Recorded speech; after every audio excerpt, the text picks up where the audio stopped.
Empreender é o sonho de milhões de brasileiros e abrir o próprio negócio exige coragem, dedicação e muita disposição para aprender. Isso porque pequenos descuidos financeiros podem se transformar em grandes obstáculos para quem deseja crescer e se manter no mercado. E dados do Sebrae mostram que uma parcela significativa dos pequenos negócios fecha as portas já nos primeiros anos de atividade. Em muitos casos, não é falta de clientes que derruba a empresa, mas decisões financeiras tomadas sem planejamento e sem controle necessário. Então, para nos ajudar a entender quais são os erros financeiros mais comuns e o que fazer para construir um negócio mais sólido, a gente conversa agora com o consultor empresarial Carlos Andrade. Tudo bom, Carlos? Seja bem-vindo, viu? Obrigado prazer. pelo convite. Bem-vindo, prazer. Obrigado pelo convite. convite. Favor. Pode ficar à vontade. Carlos, pessoa física já não consegue lidar muito bem com o dinheiro, né? O brasileiro lida mal com o dinheiro, né? E pessoa PJ é ainda mais difícil. Por quê que as empresas caem sempre nessa curva? Eu diria que é uma coisa comportamental, né? O brasileiro, como você falou, ele costuma deixar as coisas meio para a última hora. Declaração do imposto de renda, o maior volume de entrega é perto do final, as pessoas não se planejam muito bem, não é uma coisa que eu diria ensinada nas escolas, se planejar, fazer um pouco mais de matemática financeira, economia para a vida, então ele acaba levando isso para o negócio. Ele é muito bom naquilo que ele faz, na especialidade dele, mas ele não é um gestor de negócios. E ele se confunde achando que ele vai fazer sucesso só com a expertise dele. É um produto que ele faz, um conhecimento que ele domina, mas na verdade envolvem outras coisas, outras pessoas. E aí eu acho que vem a maior parte da confusão é quando ele não se prepara para abrir o negócio. Ele se aventura e muitos brasileiros fizeram isso, deram certo, alguns deram certo, outros não. Como você comentou, o número hoje do IBGE é 60% das empresas fecham antes de fazer 5 anos. Então a taxa de mortalidade é muito alta. E normalmente está ligada à falta de planejamento. Com certeza. Eu sou uma dessas pessoas. Abri meu negócio meio que sem um planejamento, sem ter um caixa ali. E agora, o risco... Fala pra gente sobre o risco das pessoas que fazem esse tipo de trabalho. Você normalmente está colocando, o pequeno empresário, ele está colocando ali normalmente o dinheiro da vida dele, né? Às vezes um fundo de garantia, às vezes um bem que ele tem. Ele vai querer ser dono do próprio negócio, né, ter essa autonomia, que é um negócio bacana, o brasileiro é empreendedor, mas ele corre o risco de perder tudo isso, né, de voltar para trás, né, perder essa estabilidade que ele tinha, depois ter que voltar para o mercado de uma maneira mais exacerbada. Então é um risco enorme, né, do patrimônio dele, de perder o patrimônio dele numa aventura como essa. Ele precisa levar muito a sério. E ainda fazer uma dívida. Isso. Porque a pessoa pode perder o patrimônio, acabar não se dando bem naquele sonho que ela tinha e fazendo uma dívida que vira um problema ainda maior. É verdade. É o seguinte, a gente tem aqui, a gente separou, né, aqui os principais erros cometidos. Eu gostaria que você comentasse. Então, primeiro a gente tem ali, né, misturar finanças pessoais e empresariais. Como que as pessoas podem não cair nessa cilada? Isso é uma armadilha até que a princípio atraente, né? Porque funciona fácil, você pega ali do caixa, vai vivendo, mas isso traz um descontrole gigantesco para a empresa. Ele não sabe se a empresa está dando lucro ou não, se ele que está gastando mais ou não, e se ele tem mais sócios, fica pior ainda, né? Cada um tira, mexe.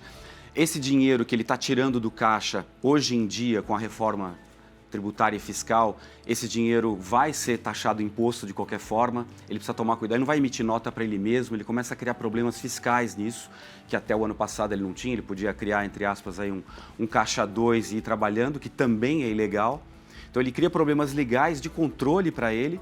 Às vezes ele quer evitar de pagar um imposto. Se ele coloca um prolabore dentro do balanço dele, dentro do fluxo de caixa, ele vai pagar um imposto sobre aquilo. Sim. Então ele fala, não vou pagar esse imposto. Mas esse imposto vai render para ele uma potencial aposentadoria, dependendo do que ele recolhe, e também está diante da lei, ele está cumprindo a lei. Então ele ter esse descontrole, misturar as duas coisas, impede que ele entenda se o negócio dele dá lucro ou não. Então ele não sabe se o negócio é bom ou não. Normalmente ele vê lá o que ele vende, vê o que sobrou na conta e meu negócio está dando certo ou não. E isso é uma mentira. pode estar dando certo nesse trimestre, mas no trimestre que vem, quando vier obrigações que ele esqueceu, aí ele vai precisar de dinheiro externo, vai precisar compor caixa, aí vai pegar empréstimo ou deteriorar o patrimônio, tudo por descontrole, que até tem outros itens ali. Mas ele já começa a nascer dessa questão. É uma falta de controle você pegar e misturar a sua conta privada com a da empresa. Tem que ser completamente separado.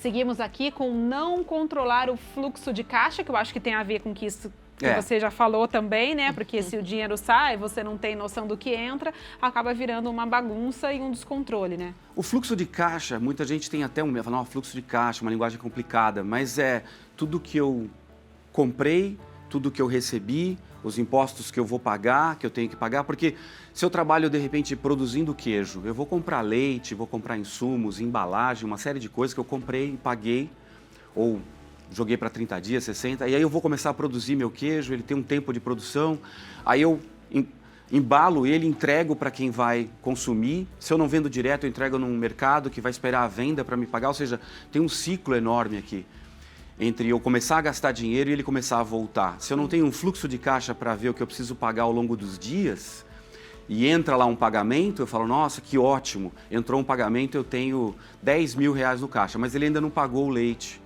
porque não tem o fluxo. Quando vier a conta do leiteiro, 10 mil reais, ele fala, putz, eu não tinha dinheiro nenhum. Então, ele, para entender isso na linha do tempo, ele precisa fazer um fluxo de caixa, dia a dia, o que está entrando, o que está saindo, todas as despesas, custos, entradas e saídas, para que ele entenda se ele vai precisar de dinheiro no fim da semana, se ele vai precisar de dinheiro daqui 3 meses, para que ele controle o caixa. Nas empresas, a gente costuma dizer que o caixa é rei. Sem o caixa, você não faz nada, você não paga salário, você não compra novos insumos, você pode até vender, mas não consegue entregar.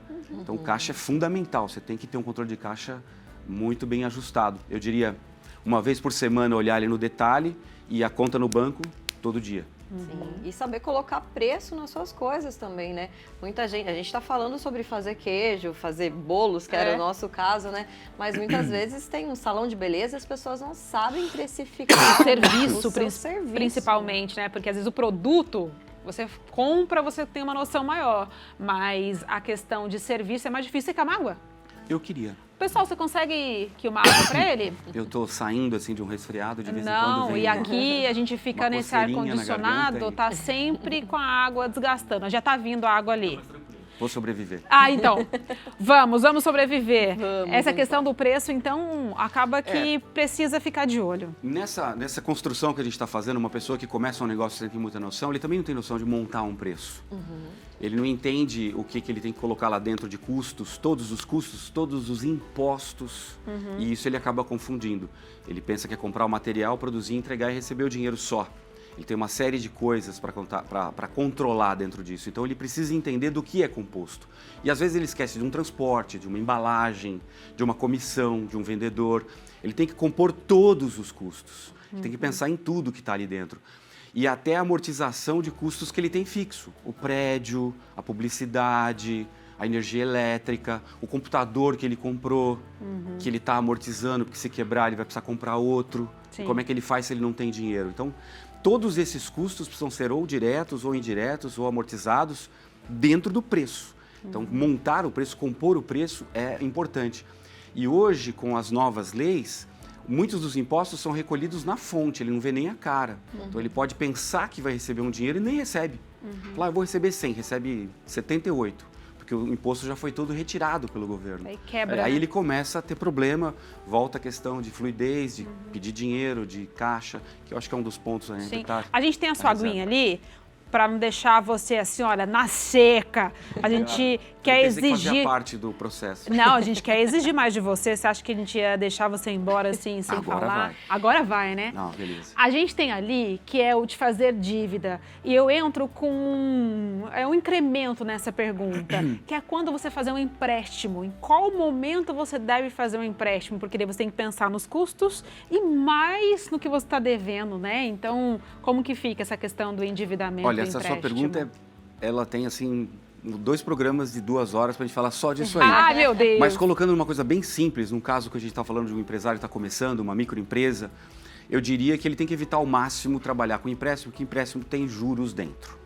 E quando ele pega um empréstimo, ele paga a parcela e os juros. Então ele precisa contar com isso. Quando ele tem um problema, que geralmente é caixa, se ele não controla nada, se ele vem descendo na lista sem ticar nada, e ele chega na parte, tô sem dinheiro, ele vai cometer um erro gigante. Porque ele está sem caixa, ele vai trazer mais dinheiro de fora, ele vai ter que pagar esse e ainda tem o problema anterior. Então, para ele é fatal. Então, ele precisa, para pegar dinheiro, ele precisa entender por que ele está pegando, como ele vai pagar, como vai sair do fluxo de caixa. Então, vamos supor, eu tenho lá, nossa, eu preciso pagar os empregados, está faltando 15 mil hoje na minha folha, eu preciso pegar no banco para fechar o caixa. Se ele não souber exatamente por que ele está sem caixa, ele vai achar que resolveu o problema, mas ele vai ter que ter aquele mesmo problema e mais o empréstimo que ele fez, que ele vai ter que começar a pagar. Então, o empréstimo ele tem que ser planejado, ele tem que ser um investimento. Se ele está entrando para tapar buraco de descontrole, ele vai fazer ele morrer mais rápido. No mês que vem vai acontecer o mesmo problema. Exato, e ele vai ter um empréstimo ainda, que esse mês ele nem tinha. Ele vai ter que pagar o empréstimo. Fica pior, é apagar o incêndio com gasolina. Agora, se ele sabe, se é controlado, ele entendeu, eu quero fazer um aporte, quero resolver um problema assim, eu enxuguei isso, eu organizei aquilo, mudou, precifiquei melhor, agora tem... Mas eu preciso de um fôlego, legal, ele vai entrar, vai ser pago de uma forma, tem um retorno sobre esse investimento. É planejado, tudo bem. Agora, dinheiro de fora é sempre juros, né? Se ele estiver ganhando no lucro maior do que ele está pagando nos juros, até é vantagem. Mas se ele estiver pagando mais de juros do que ele está lucrando, ele está entrando provavelmente numa trajetória de queda ali. O dinheiro está... O banco está levando mais lucro do que ele com a própria operação. É uma resposta complexa até. É complexo. Simplificando, evitar ao máximo, se for pegar, tem que entender como vai pagar. Ou ele vai ter o problema dobrado, de uma forma bem simples. A gente tem outros 2 detalhes que você separou ali, que é não criar a reserva de emergência.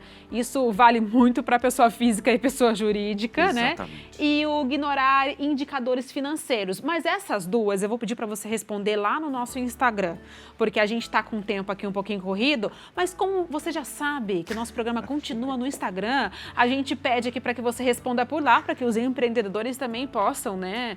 Sim, e eu Vê acho lá. que tem que ter um outro programa com ele, não Eu é? eu acho. Só para dicas. Já Só que a gente pra falou dos dicas. problemas, a gente faz um só para dicas.